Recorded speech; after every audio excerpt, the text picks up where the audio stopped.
Títulos de Primera. Una propuesta independiente para recorrer la actualidad nacional e internacional de última hora. Títulos de Primera. Hola, ¿cómo le va? Soy Alberto Morosino y le doy la bienvenida a esta nueva edición de Títulos de Primera. Luis, ¿cómo andamos? Bien, todo tranquilo. ¿Todo bien? Gracias a Dios. ¿Cómo andamos de peso? Arriba. ¿Arriba? Bastante arriba, sí. ¿Pero por qué? ¿Porque comes mucho? ¿No haces ejercicio? ¿Tenés un problemita? Como mucho. Son intimidades, pero bueno, No importa, la tenemos que sobre No, la figura. Como bien, me gusta comer bien, como bastante. A veces tendría que ser una milanesa y se van dos, o van tres. Con 3 empanadas está bien, a veces se van 4, 5, media docena. Pero bueno, no, como bien, como mucho, no bien. Como bien digo en cantidad, mucho. Pero la comida hay que regular y equilibrar. Eso por un lado. Y por el otro el sedentarismo. Claro, ¿no? El sedentarismo. Yo hice mucho deporte de joven, practiqué todos los deportes que se puedan decir así de equipo, de básquet, fútbol, vóley, hice natación, de todo un poco. Handball, inclusive. Pero, bueno, después vienen los compromisos, la profesión esta que te hace estar mucho La profesión sentado. esta, el periodismo hace que cuando uno no es cronista, ¿no? Porque claro, uno no, es cronista, ha sido claro. cronista. No, pero justamente a eso iba un poco la historia del periodismo. ¿Cómo ha cambiado con esto de la tecnología? Que antes andábamos mucho más en la calle.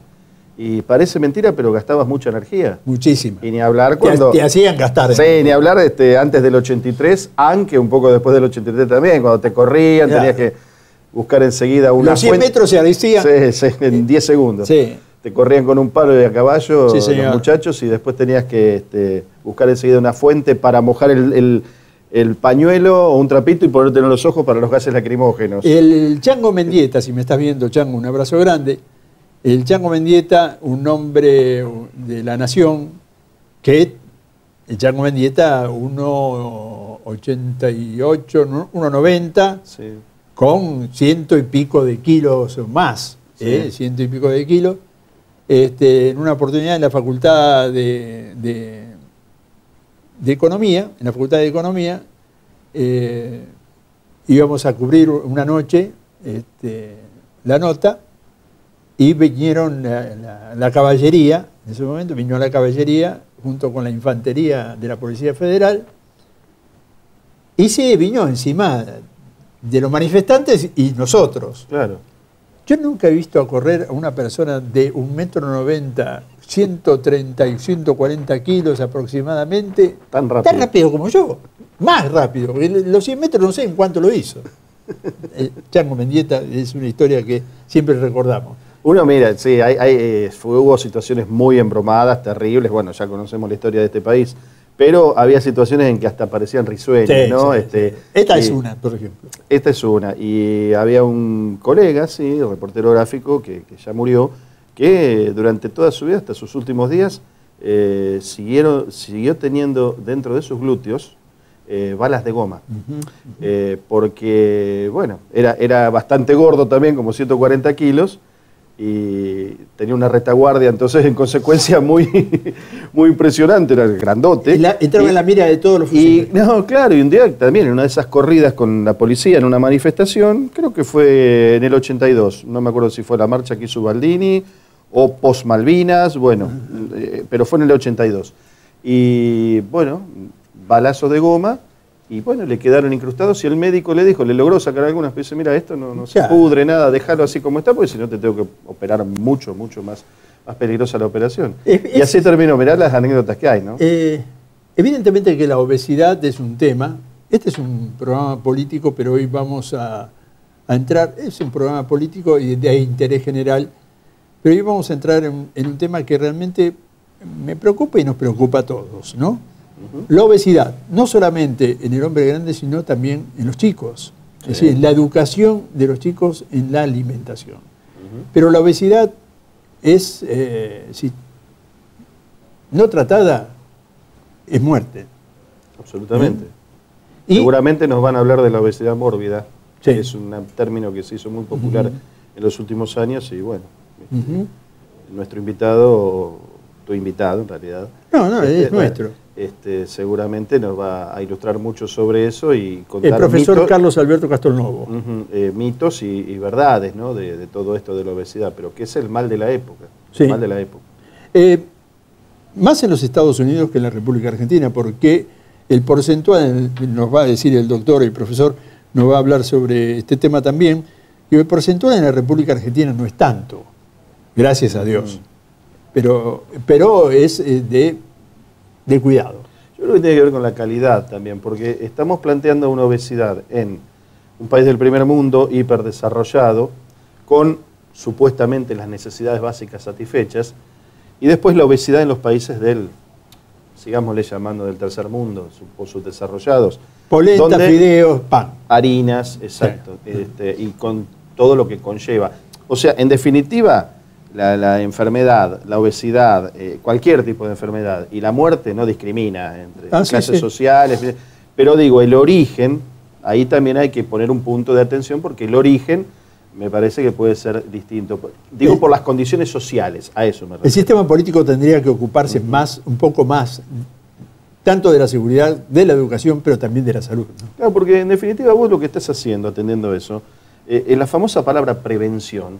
Y bueno, es eso, es prevención, porque prevenir es curar, como dice el dicho clásico, pero a la vez de eso, ahorrás. Si lo ponemos en términos estrictamente de dinero, materiales, el Estado ahorra mucho dinero previniendo un montón de enfermedades y de situaciones. Porque esa persona, al tener una buena educación, una buena alimentación, previene enfermedades y esa persona tiene menos chances de ir a un hospital donde muchas veces son reservorios de seres humanos, donde van ahí, enfermedades terminales, quedan días, meses, hasta años han quedado en los hospitales. Y todo eso es gasto, digo, si lo medimos en términos incluso económicos, ¿no es cierto? Vamos a pasar al tema político, 2 minutos aproximadamente, no nos va a alcanzar el tiempo para esto. Mal dicho lo tuyo. A ver. Mal dicho lo tuyo. Porque todo es política. Todo es política. Nosotros coincidimos en eso, ¿no? A ver si podemos... No es partidario, ese es el tema. Vamos a tomarlo aquí. Lejos del bronce, un libro de escrito por Julio Bárbaro, Oscar Muiño y Omar Pintos. Omar Pintos es un periodista de Santa Cruz, Oscar Muiño es un hombre de periodismo, radical él, radical él, y Julio Bárbaro, que bueno, ya lo conocemos desde el programa muchísimo, a Julio. Lejos del bronce cuando... Peronista Bárbaro, ¿no? Sí, peronista. Poco. Lejos del bronce, cuando Kirchner no era acá, Santa Cruz habla. Quienes lo conocieron cuentan cómo un abogado joven y ambicioso se convirtió en el político más despiadado de la democracia argentina.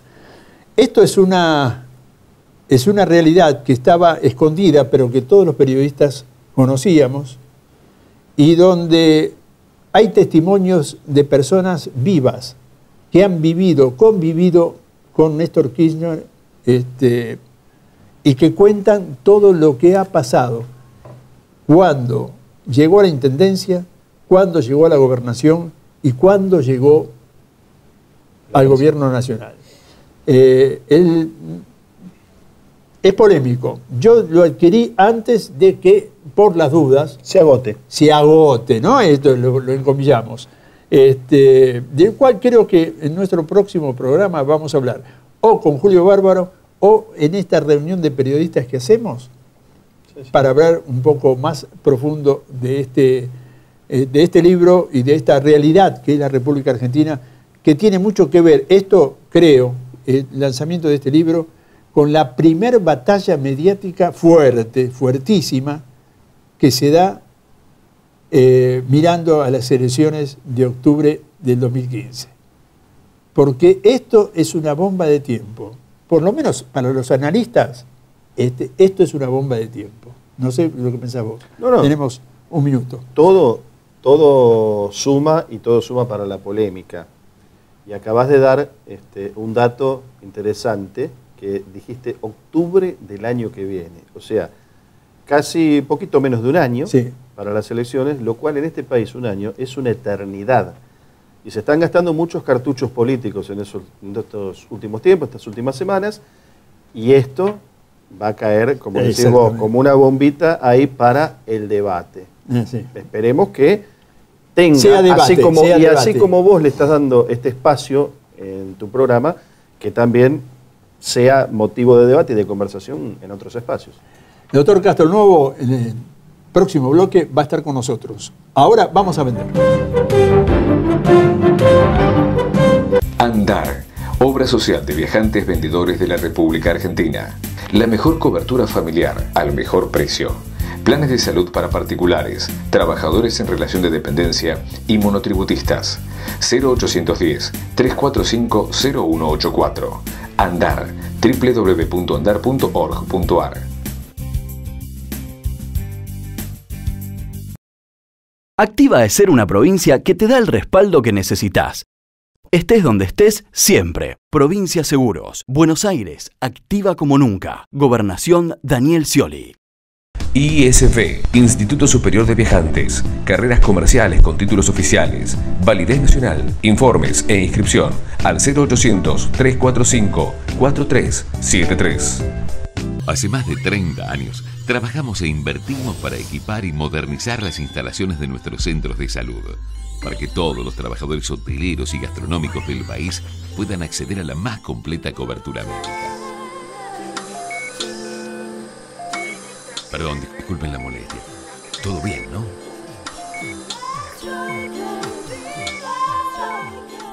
Osudra, la misma pasión de ayer, el mismo compromiso hoy.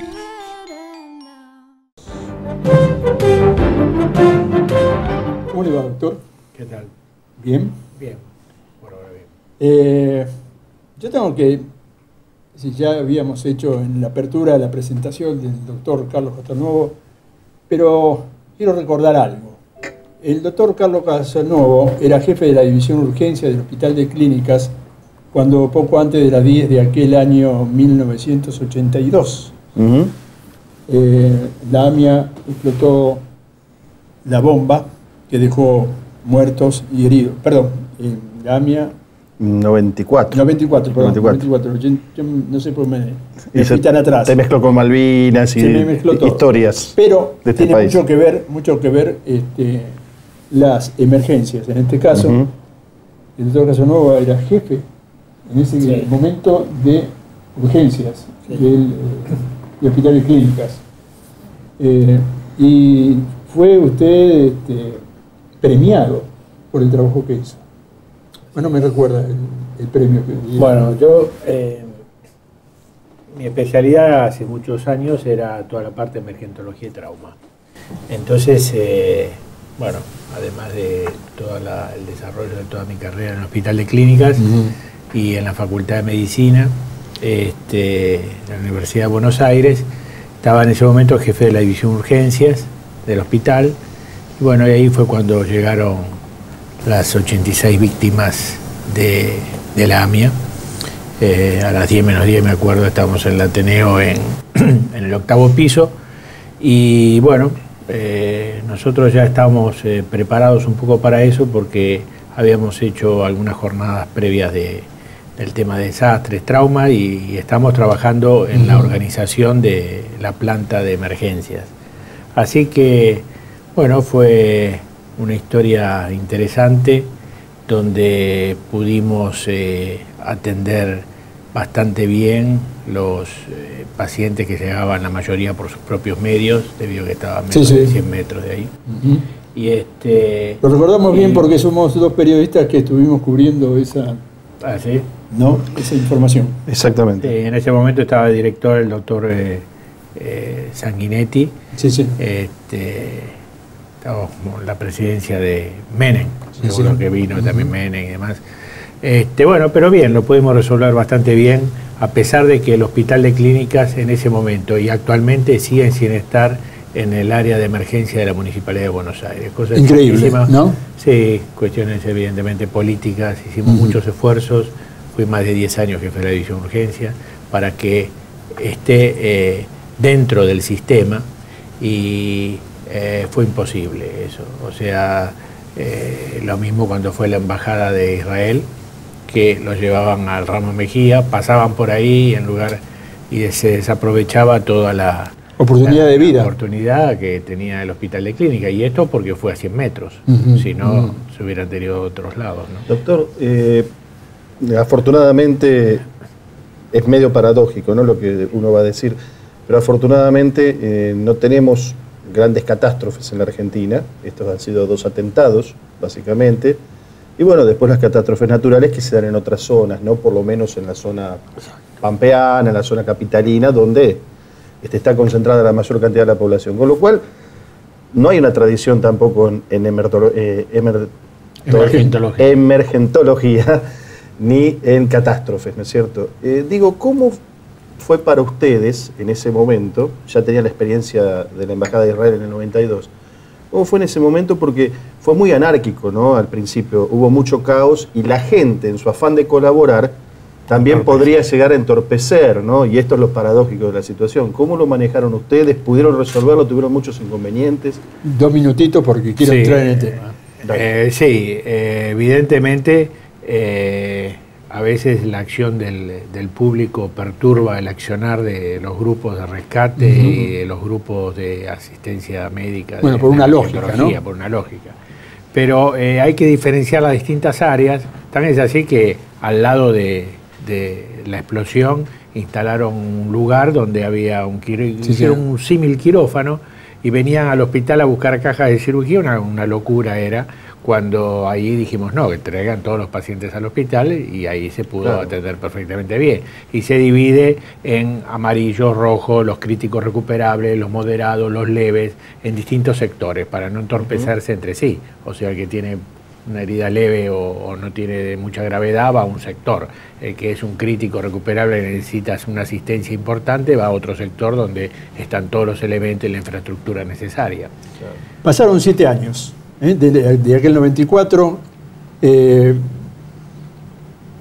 doctor, miembro también de la Sociedad Argentina de Cirugía, en ese momento de la obesidad, volcó la experiencia. De la Sociedad Argentina de Cirugía de la Obesidad, después de todo eso de trauma. 7 años pasaron.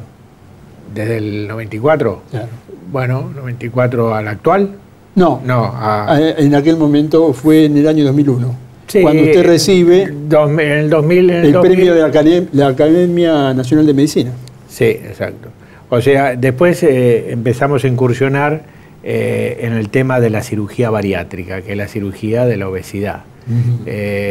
Fuimos los primeros en Argentina en establecer un programa de cirugía bariátrica. En el año 1988 operamos al primer paciente en el Hospital de Clínicas. Y al principio, como yo hacía toda la parte de cirugía gastroenterológica, eso fue un poco como un hobby, que nos operaron muchos pacientes en el transcurso de 10 años, y después en el 98, eso sí fue el boom de la explosión en la cirugía bariátrica. Había un solo grupo que era el nuestro, así que operamos muchísimos pacientes. Y después apareció en ese año un segundo grupo, y hoy hay más de 50, 60 grupos, sino más, 70 grupos debe haber, de equipos de cirugía bariátrica. O sea, el tratamiento era aquellos pacientes que necesitaban algo distinto de lo que es la medicina, digamos, para bajar de peso convencional. Y son unos pacientes característicos que se llama obesidad extrema o mórbida. Mórbida es enfermedad, la obesidad que genera enfermedad. Entonces produce todas esas lesiones, esas enfermedades o factores comórbidos que se llaman enfermedades asociadas, que aumentan la mortalidad. Entonces viven 10 a 15 años menos, tienen un montón de complicaciones en los distintos sistemas, pues la obesidad empieza a producir lesiones en el sistema cardiovascular, hay hipertensión arterial, en el sistema hepático hay un hígado graso, en el sistema endocrino aparece diabetes, en el sistema de los lípidos aparece aumento de los triglicéridos, el colesterol y todas esas cosas. Entonces, todo eso hace que se produzca una mortalidad más importante y más precoz.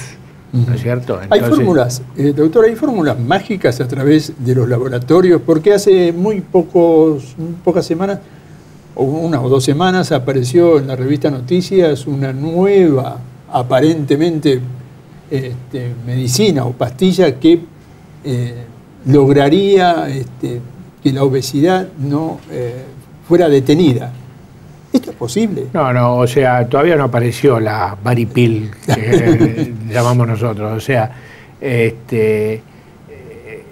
todavía no está eso, o sea, en este momento tenemos los elementos que son la cirugía, que es como si esto fuese un banquito con 3 patas, en el cual una de las patas es la cirugía, el otro es el cambio de la conducta alimentaria y el otro es las actividades físicas. Entonces, si un paciente cumple con esas 3 cosas, el resultado porque hay mucha es bueno. gente que está viendo en estos momentos y esperando quizás no la fórmula mágica, sino saber cuáles son las patas. Lo que salió en la revista esa fue un análogo de la GLP-1, que es una hormona que segrega el intestino delgado, que son las incretinas, llamadas así, en el cual se usa para diabetes, ¿no? Para la diabetes. O sea, el GLP-1 produce una secreción, estimula los islotes del páncreas para que segregue más insulina y con eso disminuir la glucemia. Pero no está probado todavía porque la dosis para el tema de la obesidad es el doble del que se necesita para la diabetes, pero tampoco es una cosa que se usa cotidianamente, los análogos de esa hormona que se segrega, porque se estimula al llegar los alimentos. Entonces, cuando más rápido llega el alimento a la parte distal del intestino delgado, se segrega esa hormona y facilita el descenso de la glucosa. Ahora, no está autorizado, porque no está aprobado todavía eso, y el descenso de peso que puede lograr es mínimo. Son 5 kilos, 6 kilos, 7 kilos, y eso en un paciente de 180 kilos no le hace absolutamente nada. Doctor, bueno, Alberto le ha traído acá el leading case, quien suscribe, que está bastante gordito, y yo diría que ya por diversos parámetros, ya en el segmento de la obesidad, ¿no es cierto? Ahora, la pregunta es, ¿la obesidad cuándo pasa a ser mórbida? ¿Es solo una cuestión de peso, de exceso de peso, de acumulación de muchos kilos? ¿O tiene que cumplir todos esos parámetros que usted ha dicho? Las cuestiones cardiovasculares, las cuestiones cerebrovasculares, etcétera. Claro, hay una forma de medir la obesidad que es el índice de masa corporal, que es una relación del peso con la altura y la estructura corporal, que es un número, no es ni porcentaje ni kilos. Entonces es una ecuación en la que se pone, en el numerador se pone el peso actual y en el denominador se pone la altura en metros al cuadrado. Eso da un número que una persona normal está entre 18 y 25, término medio 22. Esa es una persona normal. A medida que aumenta, o sea, es más bajo o es más obeso, aumenta esa cifra. Y entonces esa cifra va aumentando. Cuando pasa de 25 ya tenemos sobrepeso. Obesidad es cuando ese índice de masa corporal, que en inglés es el BMI, Body Mass Index, que es conocido en todos los lugares del mundo, es más de 30, ya es obesidad. Bueno, tendría que sacar la cuenta, pero ahí andamos, me parece. Sí, poquito más de 30 creo. ¿No? Claro, puede sí, ser. porque es peso normal por características de 75, 80 kilos, uno está en 100 y monedas, estamos hablando de entonces, después eso va aumentando, ese número, y cuando va aumentando, más de 35 ya empieza la obesidad severa, más de 40 la obesidad mórbida, que es esa que decía yo, que es la que genera enfermedad. Después viene la superobesidad, más de 60, la superobesidad, y después está la triple obesidad. O sea que la mórbida no es el estadio final. No, o sea, muchas veces se le llama mórbida a todo ese obeso extremo. Obeso extremo. Ahora, si la manejamos por categoría, vamos a ver que es una sola categoría, que es cuando el índice de masa corporal está entre 40 y 50. Cuando es entre 50 y 60, superobesidad, 60 a 65 es la superobesidad, y después viene la triple obesidad más de 66, porque triplica el índice 22, que es normal, por eso se llama triple obesidad. Pero bueno, en resumen es que nosotros tratamos, no a todos los obesos, porque hay mucha cantidad de obesos, también es así que los que tienen sobrepeso, el que tiene más de 25 ya tiene sobrepeso, y se llama sobrepeso cuando es todas las categorías más los 25 también, no es el pedacito de 25 a 30.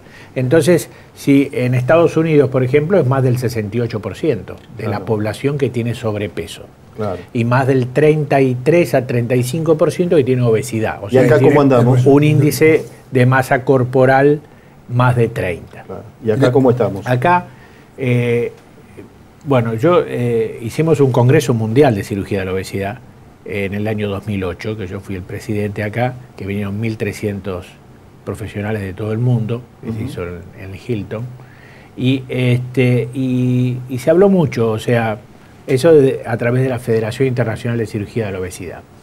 Miren, ahí justo están pasando una placa en el que si nuestra población de 40 millones, supongamos que el 70% son adultos, 28 millones, después vamos a hablar de los niños, que es otro aspecto distinto.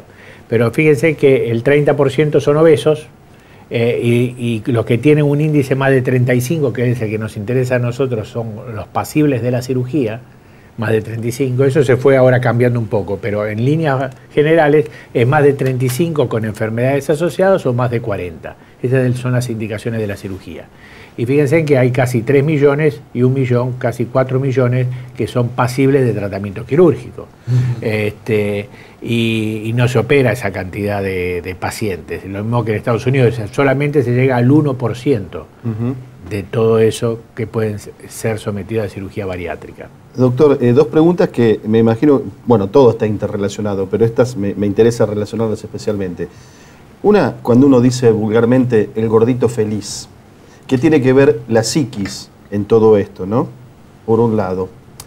Y por el otro, vemos que hay números similares entre Argentina y Estados Unidos. Quizás sea una pregunta de perogrullo, pero digo, la obesidad evidentemente no obedece solo a factores de abundancia, de tener mucha comida y comer mucho. También tiene que ver con el comer mal o a veces hasta con situaciones de miseria, ¿no? De tener una sola, única dieta, ¿no es cierto? Exactamente. Uno tiene que comer bien, por supuesto. Pero la obesidad es la epidemia del siglo XXI. Entonces ha crecido en proporciones tremendas en estos últimos años, en la última década, y el origen es multifactorial. Entonces tenemos una parte genética, que es entre el 30 y un 50-55%, que ya hay antecedentes genéticos que marcan la evolución hacia una obesidad, y después el resto son factores ambientales, como te decía, el comer mal, comer la comida chatarra, ingresar más calorías, muchísimas más de las que uno puede gastar, no hacer ejercicio físico. Entonces todo eso conlleva a el tema de la obesidad. Ahora, no todos es el 10% que nosotros tenemos de los obesos, se ve un pequeño sector dentro de los obesos. Pues los obesos se tratan normalmente con la dieta y con para bajar de peso, con algunas drogas que algunas dietas son buenas y algunas otras dietas por supuesto, hay muchísimas dietas al respecto, ¿no? Sí. Ese es un tema, pero ese pequeño sector de pacientes que son pasibles de otro tratamiento distinto, si nosotros le aplicamos el tratamiento convencional, baja un 10, un 15%. Entonces una persona de 150 kilos puede bajar ¿cuánto? 15 kilos, 18 kilos, y no le resolvemos el problema. ¿Cuál es la indicación, o sea, el objetivo de la cirugía? Hacer bajar de peso a ese paciente, pero no, estamos hablando de ese sector que son los obesos que ya produjeron algún problema en la salud, ¿no es cierto? O que van a producir, no lo sabemos. Que son todas esas enfermedades comórbidas que disminuye la vida, o sea que se mueren antes, que tiene un montón de enfermedades asociadas, y esa curva de mortalidad que asciende en forma exponencial a través del tiempo. Entonces el objetivo es hacerlo bajar de peso, mantener ese descenso a largo plazo, mejorar o curar, entre comillas, pero mejorar las enfermedades asociadas que produjo la obesidad y mejorar la calidad de vida. Entonces ese es el objetivo de la cirugía. Prácticamente vamos a ir al último bloque. Quiero ver, un chistoso me dijo, le dijo a un gordito, perdón por mirarte, le dijo a un gordito, ¿por qué no te pones el cinturón gástrico? Y se terminó. ¿Es cinturón gástrico o qué es? ¿Cómo se denomina a esta cirugía que ustedes practican? Bueno, la cirugía te digo, en el año 1993 se hizo un trabajo donde había 40 y pico tipos de cirugías distintas. Entonces, si hay tantas cirugías, ninguna es la ideal. En la actualidad nosotros tenemos 4 o 5. Entonces, si hay 4 o 5, si no haríamos todo una sola cirugía para todos los pacientes. 4 o 5 diferentes. 5 cirugías distintas, que pueden ser factibles para determinado paciente, que tienen características propias. Entonces ahí justamente está en la placa esa. Una es la banda gástrica que vos nombrabas, que al principio era fija, después se transformó en ajustable, era la más sencilla. Con eso se inició la cirugía bariátrica en una parte, que eran las restrictivas, y por el otro lado el bypass gástrico, que es el que saltea una parte del estómago y se va al intestino delgado. ¿Dejamos ahí? Sí, ¿cómo no? Y después entramos en las distintas tipos de operaciones. Las 3 que faltan. Sí, por supuesto. Vamos a hacer un pequeño corte, no vamos a comer nada, solamente tomamos agua, por las dudas. Y cuando volvamos nos metemos ya directamente sobre cómo hacer esta cirugía y cuáles son sus beneficios y cuáles son también, porque hay ciertos y determinadas personas que pueden hacerla y otros que no. ¿Sí? Exacto. Vamos a vender y venimos. Andar, obra social de viajantes vendedores de la República Argentina. La mejor cobertura familiar al mejor precio. Planes de salud para particulares, trabajadores en relación de dependencia y monotributistas. 0810-345-0184. Andar, www.andar.org.ar.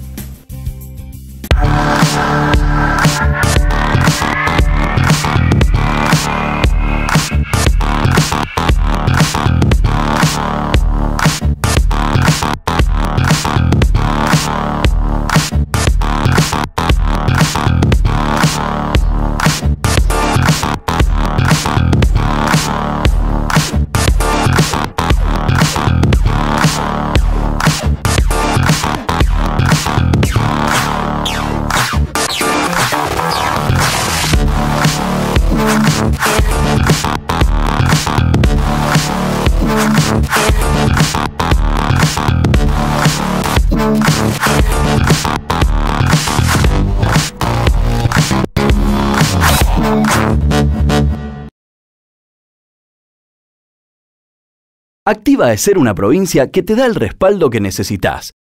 Estés donde estés, siempre. Provincia Seguros. Buenos Aires. Activa como nunca. Gobernación Daniel Scioli. ISV, Instituto Superior de Viajantes. Carreras comerciales con títulos oficiales. Validez nacional. Informes e inscripción al 0800-345-4373. Hace más de 30 años trabajamos e invertimos para equipar y modernizar las instalaciones de nuestros centros de salud, para que todos los trabajadores hoteleros y gastronómicos del país puedan acceder a la más completa cobertura médica. Perdón, disculpen la molestia. Todo bien, ¿no?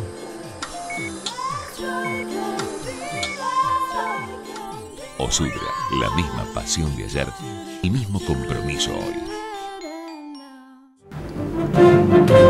Doctor, volvemos con lo que habíamos prometido. Y antes una pregunta. Diego Maradona es uno de los que se operó y lo que tiene problemas. No digo que lo haya operado usted, ¿o sí? No. Se operó en Colombia. Se operó en Colombia. Y bueno, y tiene problemas. Tiene problemas después de la operación. Bueno, ¿no se hizo el cinturón? Tiene hecho un bypass gástrico. El tema pasa por lo siguiente. O sea, todo este grupo de cirugías bariátricas, que dijimos antes que eran 5, sí, la mayoría son restrictivas. Eso significa que le limita la cantidad de lo que uno ingiere.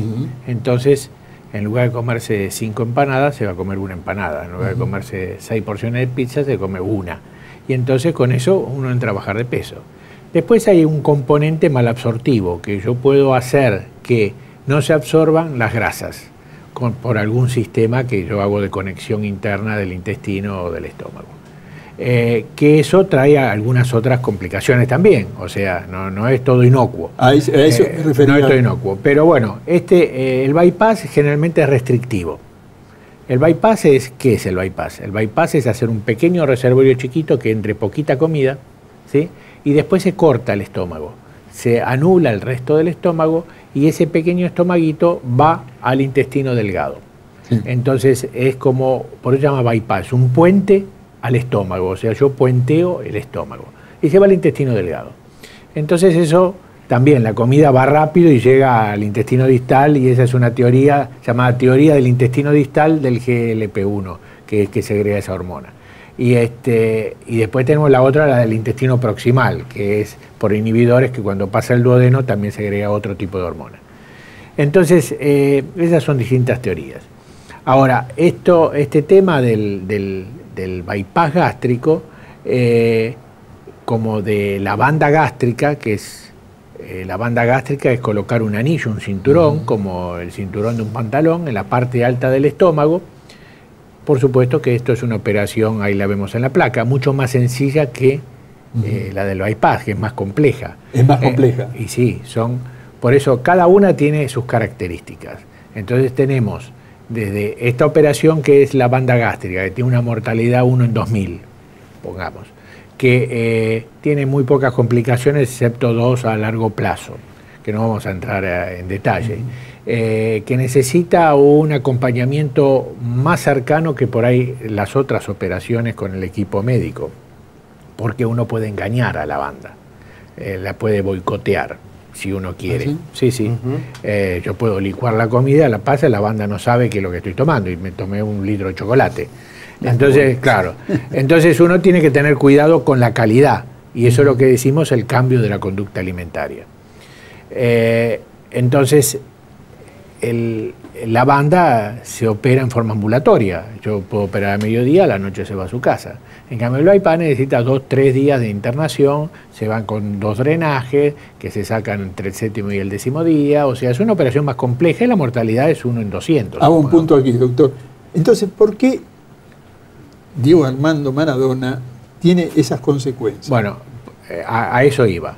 Como todas estas operaciones no tienen el 100% de éxito, como no lo tiene la neurocirugía, como no lo tiene la cirugía ortopédica actual. ¿Pero por individuo o por...? Bueno, todos tienen un 70-80% de éxito. Hay un 20-25% que no termina en éxito.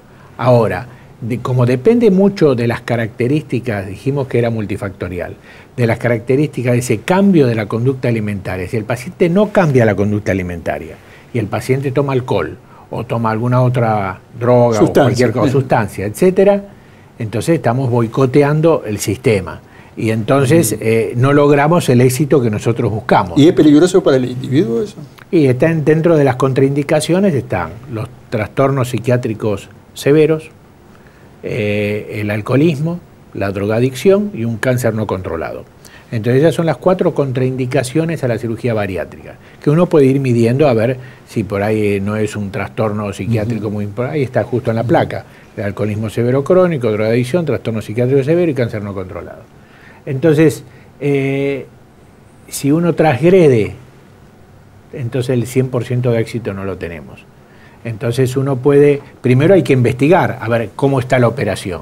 Si yo hice un bypass y veo que el pequeño estómago está más grande o la salida del estómago está más grande, entonces come más. Entonces yo a lo mejor le tengo que cerrar un poco más eso o achicar la bolsa superior. Primero determino si anatómicamente hay algún problema. Si veo que todo está bien, es un problema del paciente con el cambio de la conducta. ¿Ese es un control que usted le hace al paciente o el paciente una vez que...? Esto no es la obra de un cirujano, sino la cirugía bariátrica o los equipos bariátricos es una conformación multidisciplinaria de especialistas. Entonces está el nutricionista, el médico nutricionista, está el endocrinólogo, están los psicólogos, están los neumonólogos, entonces forman todo un equipo y cada uno ve distintos aspectos y se interrelacionan entre todos. Doctor, a propósito del tema de del bypass. Si me pongo a hacer una analogía, me da la impresión de que es como una chicana en una pista de automovilismo, ¿no? Entonces disminuye la velocidad, evita riesgos, etc. Ahora, el paciente, de alguna manera, no sé si el paciente, diría el organismo, puede de alguna manera esquivar, así como usted dice, hacerle una trampita al cinturón. En el caso del bypass, ¿se le puede hacer trampa a la chicana? ¿Se puede esquivar esa chicana? Todas las cirugías bariátricas se le pueden hacer algo de trampa, pero si supongamos, si en la banda gástrica no chilla, entre comillas, no grita, entonces el paciente puede boicotearla si quiere.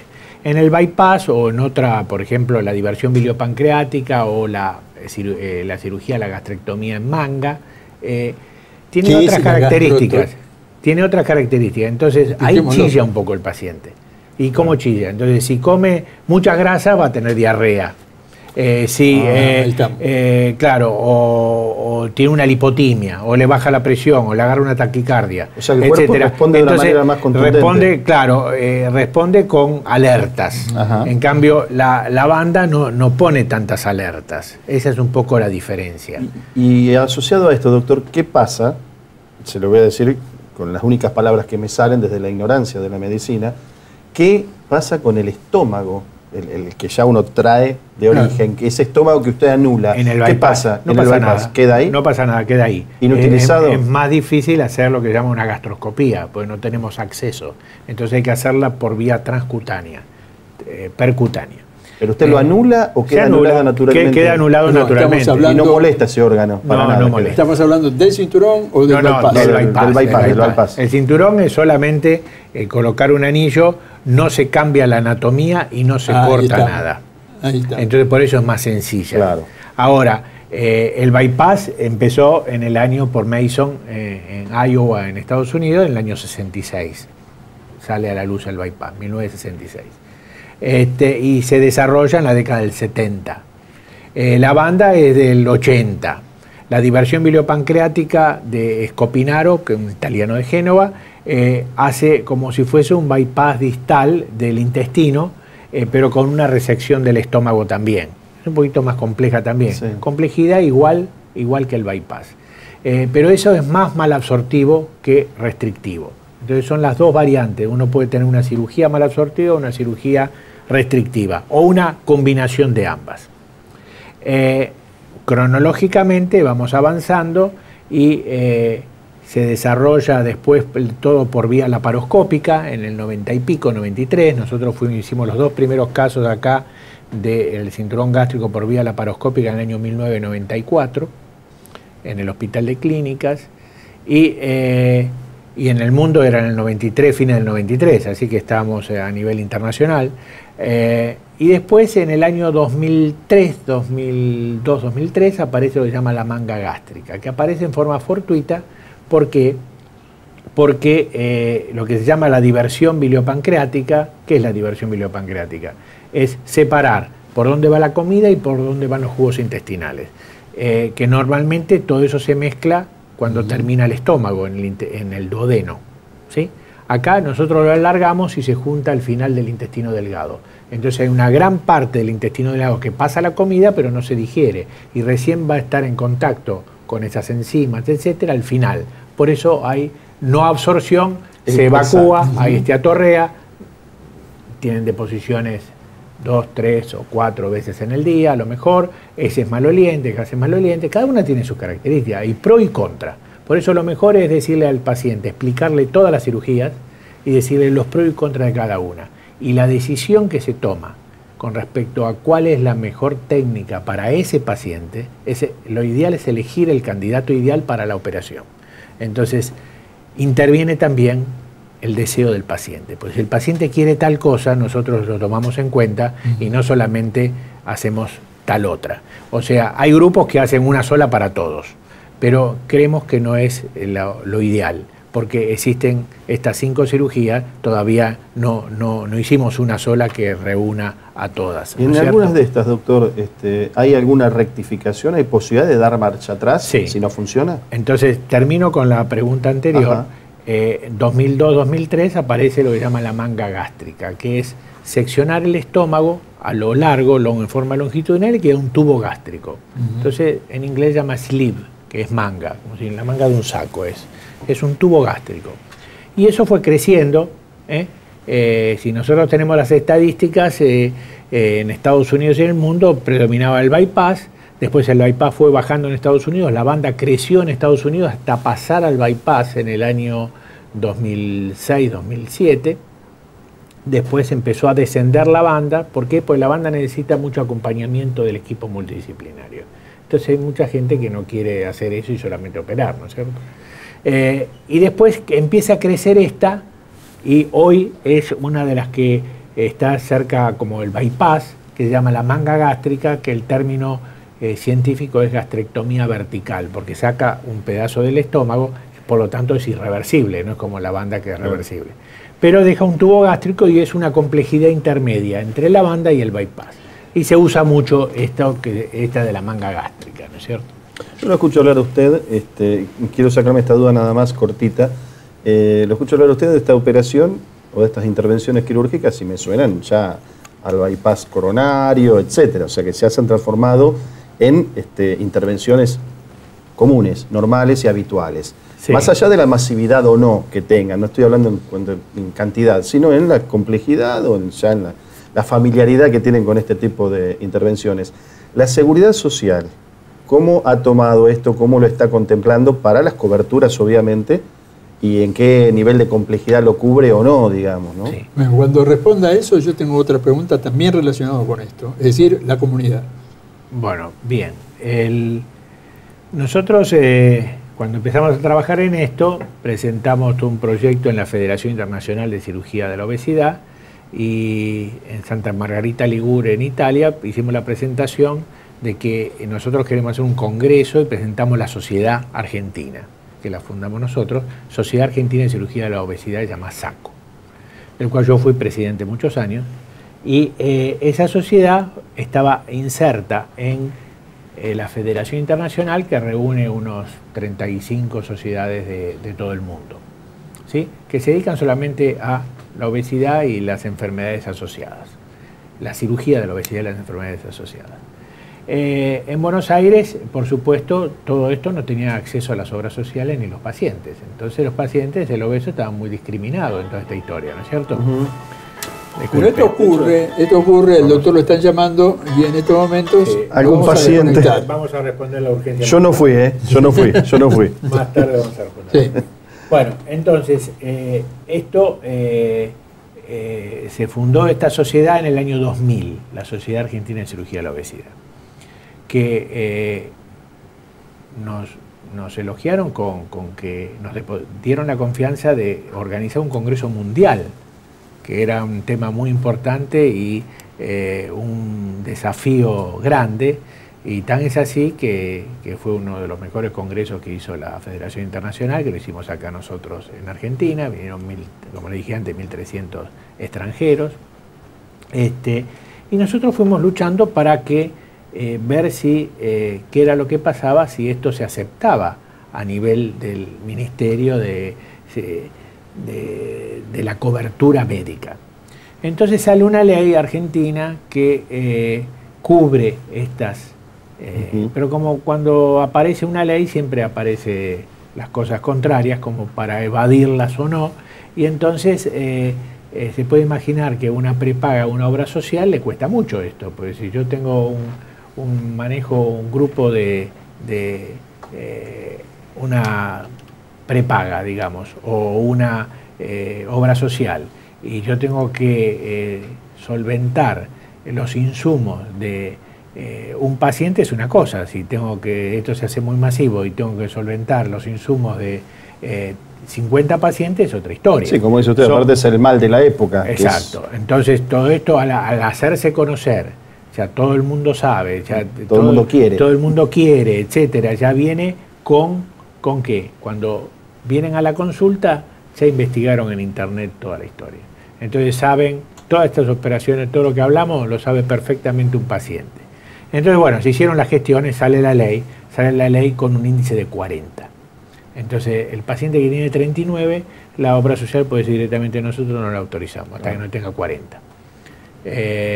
Entonces, eso generó un problema cuando en el mundo es 35 con enfermedades asociadas o 40 sin enfermedades asociadas, e incluso hay programas en el cual se tiene la indicación quirúrgica un poquito menos de 35.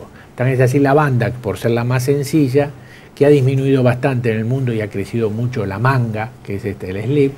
Esa banda tenía indicaciones en Estados Unidos a partir de 30 para arriba con enfermedades asociadas. Claro. O sea que se disminuyó lo que en el 2001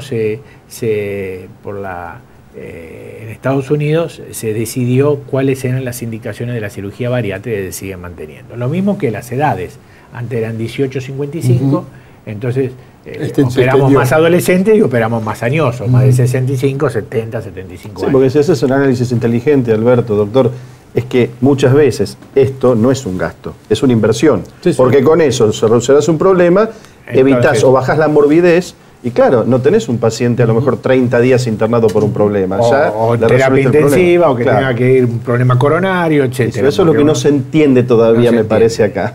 Doctor, pero eso lo hemos hablado tantas veces. Yo, con una gran prepaga de acá, me he sentado y le he mostrado las estadísticas diciendo lo que se ahorraban en el tema de unidad coronaria, internaciones, esto, lo otro. ACV, y después, bueno, lo tomaron.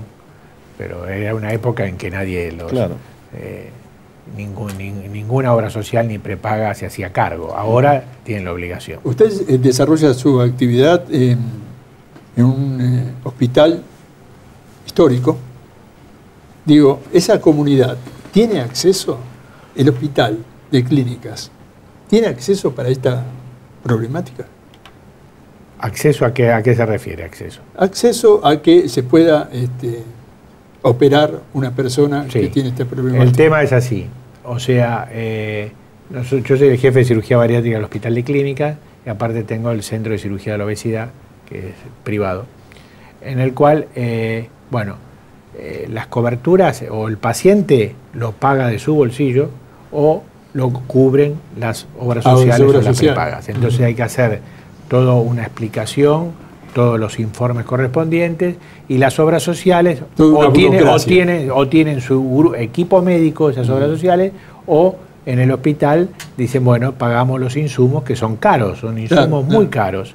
No es la cirugía común de sacar una vesícula o hacer lo otro, son insumos muy caros. Entonces, en uno es una banda gástrica, el otro son suturas mecánicas, que uno se usa, pues no se pasa cosiendo, sino en la mayor parte son suturas mecánicas, y eso tiene un alto costo. Entonces, hay que hacer todo eso. ¿Y qué pasa con el paciente que no tiene medios? Si el paciente no tiene medios, ahí estamos en un gran problema. Entonces tenemos que derivarlo al Ministerio de Desarrollo Social y lo evalúan, y en muchos casos ellos le dan los insumos y los podemos operar en el Hospital de Clínicas a través del Ministerio de Desarrollo Social. Eso es muy importante, porque podemos cubrir, pero acuérdense, en Estados Unidos los que se operan es el 1% de los que realmente necesitan la cirugía. 1% de los que realmente necesitan la cirugía. Entonces, la cantidad de cirugías que en el mundo nos llegan a 400.000 por año. O sea, de cada 100 pacientes, uno. Sí. Sí, es así, es una estadística cruel, pero es así, ¿no es cierto? Y entonces, estamos hablando del sistema social. Sí, sistema social, por supuesto. Ahora, el que tiene prepagas, bueno, perfecto, las prepagas se lo cubre o con su grupo o aporta los elementos. Y después está el paciente particular que lo paga él los insumos, ¿no es cierto? ¿Cuántos pacientes operan ustedes? ¿Cuál es la estimación en el Clínicas? En el Clínicas tenemos una larga lista. Lo que pasa es que en el hospital tenemos problemas con ciertas cosas. Por ejemplo, anestesia, días de quirófano, etcétera. Entonces eso nos limita mucho. Si nosotros quisiéramos operar y tuviésemos un quirófano exclusivo para nosotros, o camas exclusivas para nosotros y demás, operaríamos, les diría, 3 por semana. Pero estamos operando prácticamente uno cada 10 días, más o menos cada 15 días en el hospital. Y en la parte privada no operamos más. De los últimos minutos, ¿vos tenés alguna pregunta? Vamos al cierre. No, yo creo que está bastante claro. O sea, como siempre necesitaríamos muchos programas para hablar de estos temas, ¿no? Pero me interesaba sobre todo lo que acaba de explicar el doctor, además de todo el conocimiento médico, la cuestión social, ¿no? Como es una operación que ya es común, para ponerle un término, y me parece que, bueno, que requiere ya la atención de los poderes. Es que cuando nosotros formamos la Sociedad Argentina de Cirugía de la Obesidad, y uno de los lemas también nuestro y de la IPSO, que es la Federación International Federation Surgery of Obesity, también uno tiene que involucrarse en este tema, porque el obeso es muy discriminado y está aislado. Entonces, si nadie lo ayuda, no sabe para dónde ir, ¿no es cierto? O sea, además de todos los problemas médicos que tiene problemas sociales y problemas económicos también. O sea, que no puede viajar, o sea, no puede viajar en avión, no puede viajar en esto. Estoy hablando de obesos extremos, ¿no es cierto? Entonces, todas esas cosas uno tiene que tratar de ayudarlo. Y la forma de ayudarlo es meterse en la sociedad, es divulgarlo, que esto se haga conocer, como hicimos nosotros en su época, y pudimos lograr acá, en ese momento, fue Maradona por un lado, Blanca Curi, que la operamos nosotros hace tiempo, por el otro, y fueron que divulgaron mucho y se hicieron conocer porque eran personas públicas. Entonces uno se tiene que involucrar en eso para tratar de ayudar a los pacientes obesos mórbidos que ahora están más amparados que antes. Pero ¿cómo se puede conseguir la información? Bueno, si nos estamos yendo, pero no sé si vas por ese lado, esto es así espontáneo, para tener información la gente o comunicarse para acceder a más conocimiento, o con usted o con su sociedad. Sí, nosotros podemos dar toda la información correcta y orientarlos, primero si están aptos para la cirugía, se les puede hacer un chequeo, si están aptos para la cirugía, y después orientarlos en la forma más conveniente para esa persona, para lograr el objetivo. ¿Y el lugar para conectarse, cómo sería? Sí, se puede conectar con nosotros, o en el hospital de clínica, o en el Centro de Cirugía de la Obesidad. Después vamos a colocar en un graph la dirección. Doctor, muchísimas gracias por su tiempo. Vamos a pedirle que en otro programa hablemos sobre estas emergencias, del cual usted sabe muchísimo, estas emergencias que el sistema no lo aplica o no se adapta, es decir, nación, ciudad, nación, provincia, y de ver de qué manera se puede juntar esto para que si hay, Dios quiera que no, pero alguna emergencia extrema, se pueda trabajar con tranquilidad. ¿Si le parece bien? Correcto. Gracias por su tiempo. Gracias a ustedes por la invitación. Gracias también a ustedes por dejarnos entrar en su hogar para tratar temas como estos que hoy sí, más que nunca, evidentemente nos interesan a todos. No fue político, fue comunitario. La semana próxima nos volvemos a encontrar en esto que hemos llamado Títulos de Primera.